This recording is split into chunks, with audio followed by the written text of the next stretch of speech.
Assalamualaikum warahmatullahi wabarakatuh. Sampurasun.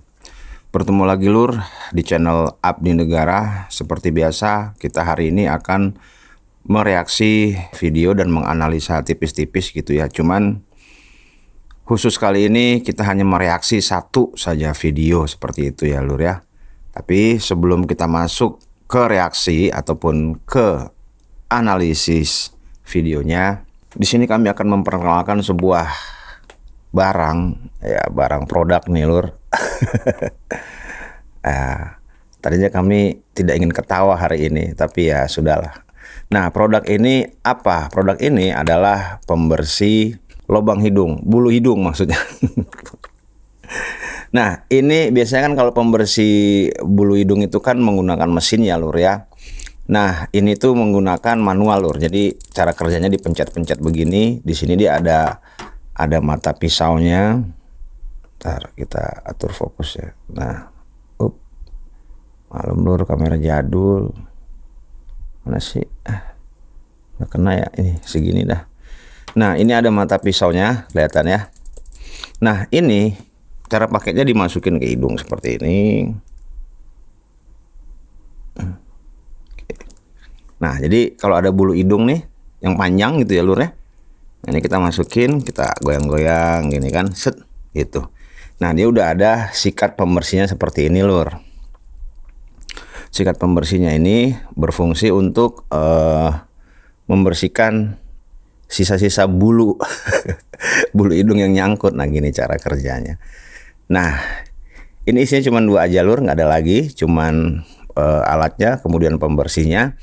Ini kecil-kecil si cabai rawit lur. Jadi dulur semua wajib punya barang ini karena mudah dibawa-bawa gitu ya. Mudah dibawa-bawa, bisa ditaruh di dalam tas gitu lur ya. Nah, jadi kadang-kadang kan kita begitu mau foto, ada bulu hidung nih gitu kan. Nah, kita pakai ini bersihinnya, jadi nggak perlu dicas, nggak perlu pakai baterai, dan cukup pakai tenaga tangan aja. Hidung kita nggak kelihatan bulunya. Kadang-kadang kan suka malu juga gitu ya, kalau ketemu orang nih lagi ngobrol, bulu hidungnya kemana-mana gitu lur ya. Oke, kita langsung saja mereaksi. Oh ya, sebelumnya kami doakan dulur semua sehat selalu ya. Amang-amang, ibi-ibi, aki-aki, nini-nini, teteh-teteh, jeung semuanya mudah-mudahan diberikan kesehatan dan kemurahan rezeki. Jadi kita review langsung, kita reaksi. Ini satu video yang cukup miris sebenarnya ya. Seperti apa videonya, yuk kita tonton bersama. Gimana? Nih, biar mamanya tahu. Udah ngomong. Coba ngomong. Mamanya tahu, kayaknya dari daerah Sumatera ini ya. Sumatera apa Kalimantan? Yang lain biar nggak ketahuan ya. Enggak ngaku. Gimana, Ge? Gimana ini? Ada setan. Soalnya ini kamu ini sudah orang-orang udah pada ngeliat kamu yang ngambil tuh, kok kamu masih bisa bilang bukan, enggak. Tasnya juga nggak mau dipegang, tinggal ngaku iya gitu. Berarti habis ini nggak usah sekolah lagi, langsung kemasin bajunya ya. Ya, ini di depan ibu-ibu gurunya ini. Nggak apa, ini dikirim ke mama kamu ya. Nggak usah sekolah lagi, kemasin bajunya. Habis itu jangan sekolah di sini lagi ya. Oke, udah nggak perlu kesepakatan dari kamu, nggak perlu kesepakatan dari orang tua kamu. Ini sudah banyak saksinya ya. Tuh lur. Ya inilah kualitas pendidikan di tempat kita lur. Gimana nggak mau sedih coba. Jadi kita nggak tahu nih ya peristiwanya ada di mana. Terus kemudian dari SD mana. Di sekolah apa ini, entah negeri atau swasta. Tapi kalau kita lihat dari seragamnya guru-gurunya sih sepertinya ini sekolah negeri ya, SD negeri. Ada beberapa hal ataupun catatan penting yang ingin kami sampaikan terkait hal ini adalah ini tuh udah di luar nalar kami ya, terutama karena pertama ini kan anak SD. Dari postur tubuh sih kita nggak tahu ya kelas berapa gitu. Tapi dari postur tubuh, terus kemudian kalau kami lihat dari bajunya ini masih baru, kemungkinan ini antara anak kelas 1 ya atau kelas 2 lah katakan. Berarti range usianya itu sekitar 6 atau 7 ya, 7 tahun sampai 8 tahun. Lalu sebelum kita memberikan semacam saran ya, kita akan mengkritik dulu, menganalisa tipis-tipis terhadap video ini ya. Jadi yang pertama, kami mengucapkan rasa prihatin yang sangat mendalam atas kejadian ini. Dan inilah gambaran sesungguhnya pendidikan di negara kita, Lur. Ya, entah itu pendidikan dasar, pendidikan menengah, ataupun pendidikan atas sampai perguruan tinggi. Kritik pertama yang ingin kami sampaikan, sepertinya guru di sini itu tidak memahami tentang psikologi anak gitu. Jadi setiap anak itu ada jenjang-jenjang tahapan cara menghadapi, cara berkomunikasi, cara menyampaikan sesuatu ataupun memberitahukan ini benar atau salah, itu semua ada step-stepnya. Ya, ini kita bahas sedikit ya. Karena dari sini kita lihat cara berkomunikasinya ini sangat buruk gitu ya. Sangat buruk. Banyak konten-konten kreator lain yang mereview video ini ataupun yang mereaksi video ini, termasuk Guru Gembul, ya mungkin karena saking dia emosi itu dia mengatakan gitu ya, mengatakan. Kami pun sebenarnya sepemikiran yang sama, cuman kami mencoba membungkus bahasa ini lebih bisa dipahami, tapi kami sederhanakan saja gitu ya supaya bisa dicerna oleh semua pihak. Pertama, menghadapi anak itu ada step-stepnya. Contoh, ketika anak umur 0 ya, berdasarkan usia tentu saja ya. Nah, ketika anak berusia 0 sampai dengan 6 tahun, itu tuh kita tidak boleh memberikan punishment. Oke.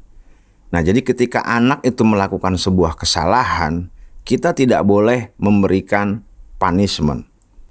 Lalu gimana, Kang? Kalau misalnya anak ini umur 0 sampai dengan 6 tahun ya, melakukan kesalahan. Nah, biasanya usia anak umur 0 sampai dengan 6 tahun yang kami tahu ya, itu sangat jarang sekali melakukan kesalahan-kesalahan yang fatal. Makanya ada istilah anak kecil mah nggak pernah bohong ya. Pernah kan ngedenger? Nah, terus kemudian anak kecil udah pasti jujur ya, karena memang usia ini itu merefleksikan seorang anak yang dia itu kemungkinan untuk berbuat sesuatu yang dengan konotasi negatif yang di luar nalar kita sebagai orang dewasa itu sangat minim. Kalaupun ada di beberapa kasus, maka disarankan untuk mendiskusikannya dengan psikolog gitu ya, atau ahli anak. Nah, kenapa ini kita berani mengatakan demikian? Karena coba dulu perhatikan, kalau ada anak usia 0 sampai dengan 6 tahun, itu biasanya kesalahan-kesalahan itu hanya kesalahan yang sangat kecil. Contoh, dia mau tekin bunga ya di pot bunga. Nah, anak kecil ya seumuran segitu nggak boleh kita marahin, gitu kan? Kamu gimana sih? Nggak boleh. Terus caranya gimana, Kang? Dede. Jadi ada bahasa itu supaya kita bisa memberikan value kepada si anak itu dengan cara yang manis gitu. Nah, ini 0 sampai usia 6 tahun. Misalnya katakan di usia 3 tahun, anak itu lagi girang-girangnya, lagi seneng-senengnya main. Itu tuh nggak boleh dilarang, karena kenapa?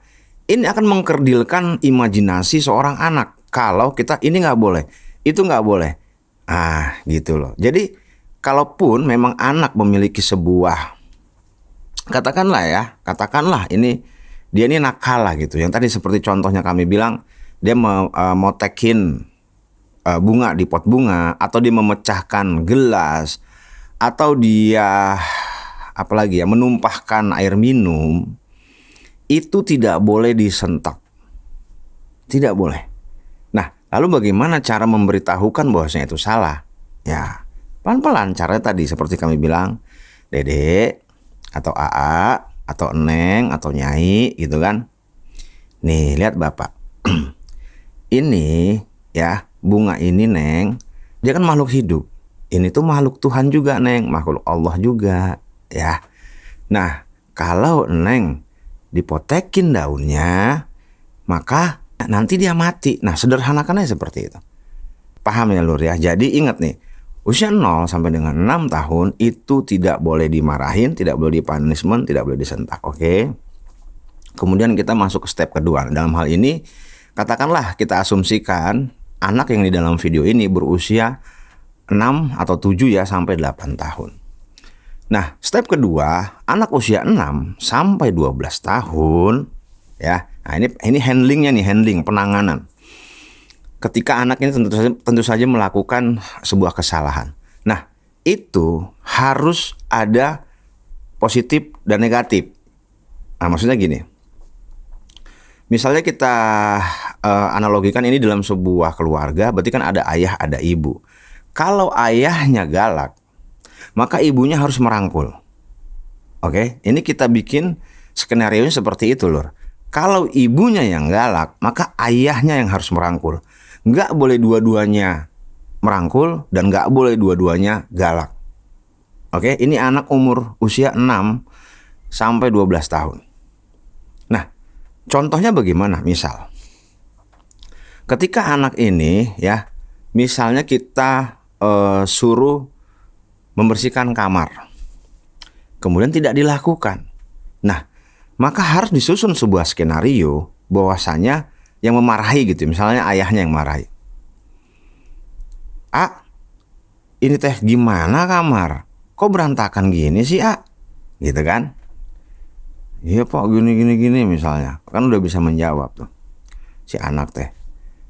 Gak boleh gini, Ya gitu. Jadi bahasanya tuh kita gak ada istilahnya ini nyentak-nyentak gitu ya. Nah, datanglah sosok ibu. Kenapa sih? Gitu kan. Ini si AA, kamarnya berantakan banget. Tuh kan, kata mama apa, Kan mama ngomong. Nanti kalau udah ayah yang ngomong, marah loh. Gitu kan. Udah sekarang bersihin. Nah, jadi kita fokus kepada tujuan agar anak kita mau membersihkan kamarnya. Gitu loh. Jadi kita tektokan aja nih antara orang tua, ayah dan ibunya gitu. Nah, begitupun yang terjadi dalam video ini. Di sini kita lihat ada 3 sosok guru yang mengelilingi si anak. Kemudian ada 1 guru yang ada di belakang. Ini semua, yang 3 orang terutama, itu menjustifikasi atau menghakimi si anak tanpa diberikan kesempatan. Ya, tentu saja dalam potongan video ini ya, kita nggak tahu dialog sebelumnya seperti apa atau dialog setelahnya. Tapi kita bisa mengambil, memberikan garis bawah di dalam video yang kita lihat, ini tidak ada sama sekali memberikan kesempatan terhadap anak untuk menceritakan, menjelaskan sebuah kejadian. Dan ini sangat buruk. Gitu. Harusnya seperti apa, Kang? Harusnya ada 3 guru. Kalaupun yang 2 itu nge-push gitu ya. Nah, nge-push. Yang 1 itu harus seolah-olah berada di pihak si anak. Gitu loh. Ngerti nggak, Lur? Jadi ini kan kita orang dewasa nih. Kita ingin katakanlah anak ini entah terlepas dia benar mencuri atau tidak. Ya walaupun gini ya. Ketika anak ini tidak benar-benar mencuri, hal seperti ini sangat tidak pantas untuk dilakukan. Apalagi ketika dia tidak terbukti mencuri. Dan yang disampaikan oleh sang guru adalah berdasarkan saksi, udah banyak yang melihat. Gitu. Saksinya tidak ada di sini. Dan dia mengatakan di video itu, biar orang tua kamu tahu. Tahu bagaimana? Maksudnya supaya tahu kalau anaknya dibully. Apakah ini termasuk bully? Termasuk. Itu karena apa? 1, bully itu kan merendahkan ya, menyudutkan, merendahkan ya. Nah, terus kalau step selanjutnya itu masuk ke step menghina ya, menghina, mencela. Nah, ini masuk bully tahap 1 gitu. Maksudnya menyudutkan. Ya, tidak ada kesempatan untuk si anak memberikan argumentasi ataupun alasan apapun. Gitu loh.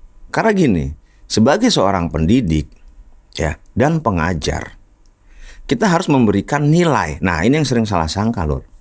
Nilai itu bukan cuma angka, bukan hanya angka. Kebanyakan pendidik kita, pengajar kita, nilai itu ya angka yang ditulis di rapor. Angka yang diberikan ketika dia mengerjakan PR. Gitu loh. Tapi nilai yang sebenarnya adalah sikap-sikap dalam menghadap apa ya? Sikap-sikap atau adab ya, atau semacam apa ya?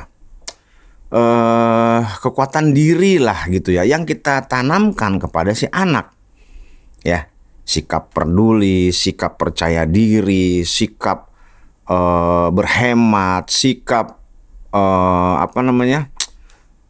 kepedulian terhadap sesama. Nah, ini adalah value yang sebenarnya gitu. Makanya tidak heran kalau kualitas pendidikan di negara kita sampai dengan detik-detik ini itu tidak ada menghasilkan sesuatu yang membanggakan kecuali penyerapan anggaran yang sangat besar.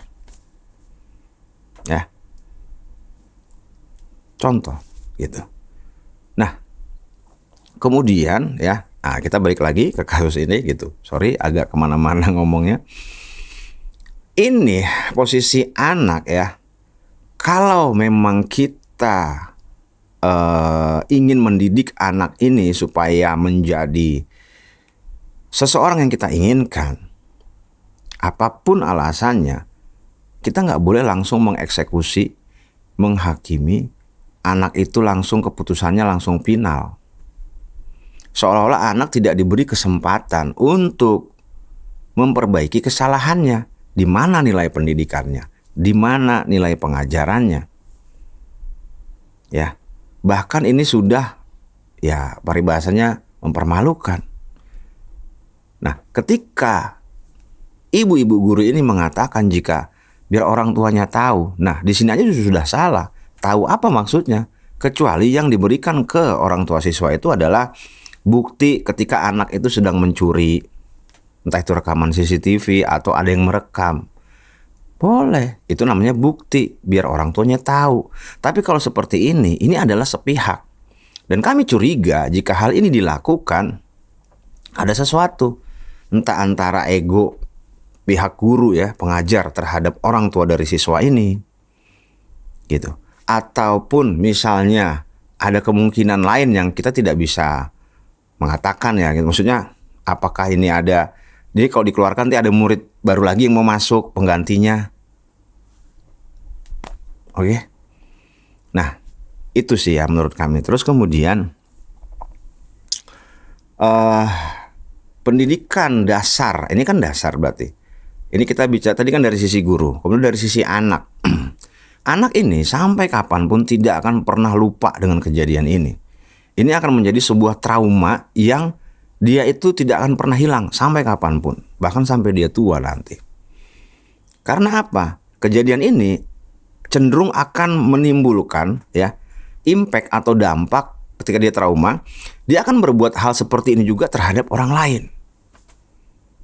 Tuh. Oke. Panjang juga kita ngomong. Nah, lanjut. Jadi kita selesaikan sampai di sini. Inilah kritikan kami.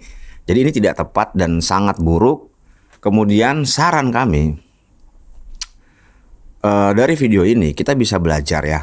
Harusnya, saran kami nih, harusnya ketika ada anak melakukan kesalahan, kita harus melakukan di range usia 6-12 ya.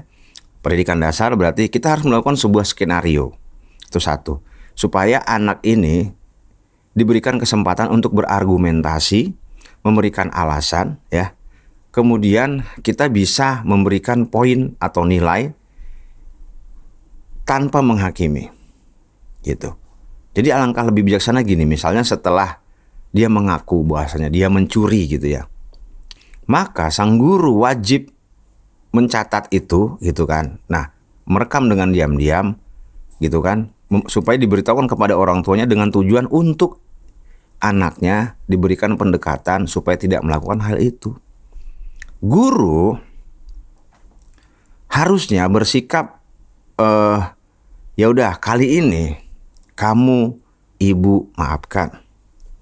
Tapi ingat, jika ini terjadi lagi atau ada laporan dari teman-temanmu, ya, maka ibu dan pihak sekolah akan berbicara dengan orang tuamu supaya kamu bisa dicarikan sekolah yang bisa menerima kamu, gitu loh. Nah, ini kan lebih lembut, lebih landai. Jadi itu kan sebenarnya sama dengan mengeluarkan. Akan tetapi bahasa seperti itu, tata bahasa seperti itu tidak mencederai mental si anak. Dan dia akan menerima bahwasanya kesalahan ini telah membuat dia dipindahkan ke sekolah baru. Oke? Ya. Nah, inilah yang menurut kami itu sebuah permasalahan gitu ya, yang memang harus segera diperhatikan oleh pemerintah kita jika ingin negara ini maju dan berkembang. Karena faktanya di lapangan banyak kejadian, ini kan yang terekam aja nih, maksudnya yang kita tahu ya. Yang nggak viral kita mungkin lebih banyak dan kita tidak pernah mengetahui. Kita bisa melihat hasil gitu ya setelah anak-anak kita bersekolah, prestasinya cenderung B aja gitu kan, nggak ada yang istimewa gitu, kebanyakan mayoritasnya. Oke. Kemudian saran kedua, menurut kami guru yang ketiga orang bahkan yang keempat orang ini, kadang di belakang pun dia harusnya memberikan respon gitu, bukannya malah diem aja. Ini keempat guru kalau memang mereka adalah guru pegawai negeri, maka dipecat untuk menjadikan pembelajaran bagi guru-guru lain yang memang masih ingin mengabdikan dirinya demi pendidikan di negara Republik Indonesia, tidak melakukan hal yang sama. Itu. Kita tahulah bahwasanya guru-guru di tempat kita ini ya, terutama di negara Indonesia ini hampir rata-rata ya, walaupun tidak semua, itu menjadikan profesi guru itu sebagai pijakan hidup. Padahal kita tahu guru itu hampir 80% isinya adalah pengabdian. Makanya di seragam mereka ya, logo Korpri, topi Korpri, itu ada tulisan Abdi Negara, sama dengan nama channel kami. Itu berarti kita yang dibutuhkan dari diri kita adalah pengabdian, dan kita harus siap mengabdikan diri kita kepada negara dengan mendidik anak bangsa menjadi anak-anak yang jauh lebih baik. Gitu lur. Ya, kami sedikit cerita tentang pengalaman pribadi karena kami sendiri punya orang tua, almarhum ayah kami itu adalah, bapak kami itu adalah seorang pendidik, seorang guru PNS. Nah, beliau sudah meninggal. Semoga Allah menempatkan almarhum ayah kami di surga, di tempat terbaik di sisi Allah Subhanahu wa taala. Amin. Jadi dulu ketika masa bakti beliau sudah hampir mendekati pensiun, kalau nggak salah 5 atau 7 tahun lagi gitu mau pensiun, beliau pernah ditawari menjadi kepala sekolah. Nah, akan tetapi ya pada saat itu ayah kami disuruh membayar 20 juta. Oke, lalu apa yang terjadi? Ayah kami menolak. Gitu. Alasannya cukup sederhana. Beliau ngomong begini, ini pelajaran ya. Kami sendiri mendengarkan ini sangat terharu gitu, karena beliau mengatakan begini. Punten Pak, mohon maaf. Saya mengabdikan diri saya terhadap negara dengan mendidik anak bangsa. Nah, sekedar informasi, ayah kami ini seorang pendidik di tingkat sekolah dasar gitu. Nah, saya, ini kata almarhum ayah saya, mengabdikan diri saya terhadap negara dengan mendidik anak bangsa itu untuk mendapatkan pahala. Gitu. Ketika Bapak ingin mengangkat saya sebagai kepala sekolah, tapi saya harus mengeluarkan 20 juta, bukan masalah duitnya. Duitnya ada, Pak. Ya, karena Bapak saya juga senang nabung gitu orangnya. Pasti dia punya uang gitu kan. Bukan masalah duitnya ada. Akan tetapi ketika saya menyetujui ini dan saya mengeluarkan uang saya, maka terhapuslah semua pahala saya mengabdi selama hampir 40 tahun. Itu lur. Itulah cerita dari ayah saya almarhum. Jadi beliau menganggap mengajar itu adalah untuk nyari pahala. Ya lur ya, paham ya? Gitu, bukan untuk mencari uang. Oke?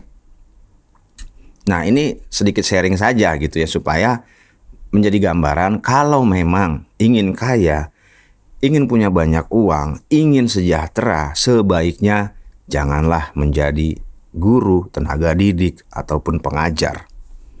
Karena negara ini membutuhkan orang-orang yang tulus mengabdikan dirinya untuk berkontribusi memberikan pendidikan yang positif kepada anak-anak bangsa dari tingkat dasar, menengah, atas, sampai perguruan tinggi. Pesan kami, koreksi diri, tingkatkan skill, pelajari masalah psikologi, terutama sekolah-sekolah tenaga didik yang mengajar di sekolah tingkat dasar, PAUD ataupun TK, pelajari psikologi anak. Bagaimana menghadapi anak, bagaimana memberikan value atau nilai dalam setiap pelajaran yang kita sampaikan, bagaimana kita menghadapi anak-anak ini seperti anak kita sendiri. Mendidik anak orang lain itu tanggung jawabnya jauh lebih besar.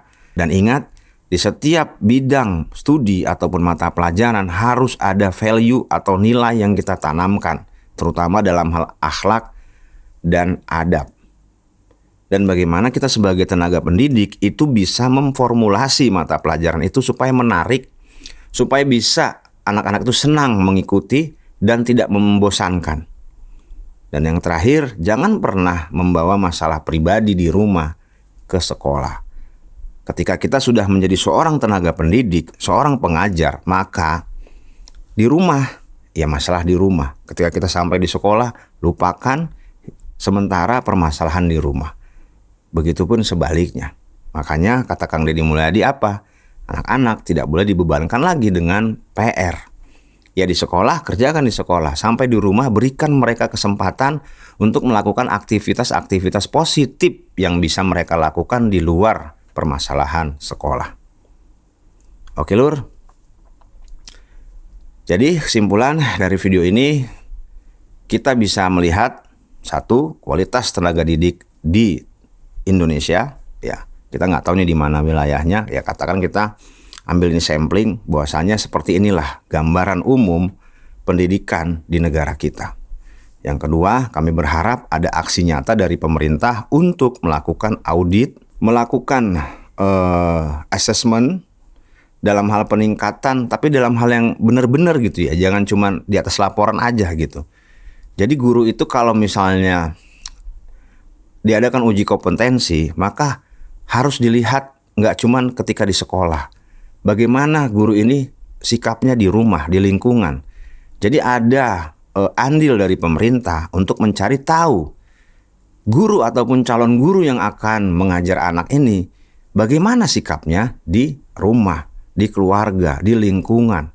Bagaimana dia dengan tetangga, bagaimana dia dengan keluarganya, bagaimana dia dengan anak istrinya atau suaminya. Agar mendapatkan poin bahwasanya guru ini memang berkualifikasi sebagai pengajar. Karena banyak sekali tenaga didik ataupun pengajar di negara kita ya, yang dia itu berpura-pura menjadi orang yang bijaksana saat di sekolah. Ketika di rumah, dia ya sama halnya bahkan mungkin bisa jadi lebih buruk dari orang-orang yang lainnya. Bayangkan anak kita dididik oleh seseorang yang memiliki perangai buruk. Ya, banyak kok ceritanya gitu ya. Dan mungkin di dulur semua memiliki saudara atau tetangga ataupun mungkin kerabat ataupun mungkin kenalan yang dia itu berprofesi seorang guru tapi arogan. Berprofesi seorang guru tapi senang flexing.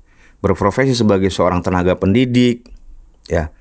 Tapi omongannya tidak berbobot. Tentu saja ketika di luar lingkungan sekolah.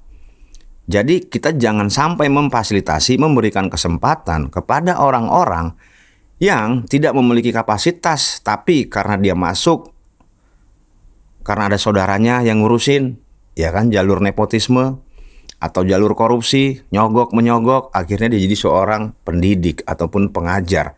Ini sangat fatal karena maju tidaknya negeri ini, sejahtera tidaknya negeri ini, itu diawali peran dari seorang guru atau tenaga didik ataupun pengajar. Semoga pemerintah kita notice terhadap hal ini, wabil khusus Bapak Aing Kang Deddy Mulyadi, supaya melakukan audit ataupun reformasi besar-besaran di dunia pendidikan. Karena anak kita ini butuh ya pendidik yang benar-benar terkualifikasi, terbukti secara nyata, bukan cuma di lingkungan sekolah saja, tetapi juga di lingkungan keluarga mereka.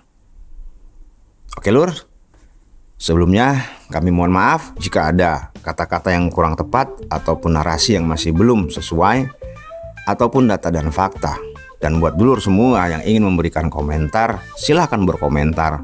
Tetapi tolong dijaga, jangan sampai mencederai perasaan orang lain. Ya Lur, dan silahkan berkomentar juga jika dulur semua memiliki pengalaman terhadap sosok-sosok tenaga pendidik yang tidak terkualifikasi menurut dulur, yang tidak berkompeten dan tidak sesuai dengan tujuan seorang pendidik di negeri ini. Ya silakan berkomentar dan ceritakan pengalaman dulur semua ya Lur ya. Kami mohon diri dulu. Assalamualaikum warahmatullahi wabarakatuh. Hatur nuhun.